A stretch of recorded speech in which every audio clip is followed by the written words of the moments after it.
လူမနေတာကြာပြီဖြစ်တဲ့တိုက်ခန်းအိုကြီးတစ်ခုစီကထူးဆန်းတဲ့အတန်တွေအကြောင်းသိလားဒါကတော့ရန်ကုန်မြို့တနေရာကတိုက်ခန်းဟောင်းတစ်ခုမှာတကယ်ဖြစ်ခဲ့တာပါအဲ့ဒီတိုက်ခန်းမှာနေထိုင်တဲ့မက်တီတာတယောက်ညတိုင်းအပေါ်ထက်ကနေဗော်လီလုံးကြတန်တွေကိုကြားနေရတယ်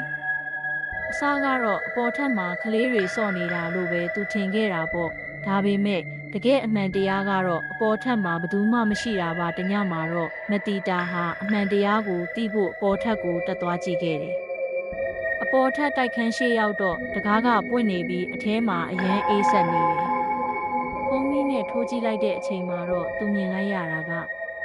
အခန်းလယ်မှာကလေးတစ်ယောက်ထိုင်နေပြီးဗော်လီလုံးတွေနဲ့စော့နေတာပါ။ဒါပေမဲ့အဲ့ဒီကလေးမှာမျက်နှာမပါဘဲချောမှုနေတဲ့အရေးပြားကြီးပဲရှိနေခဲ့တယ်။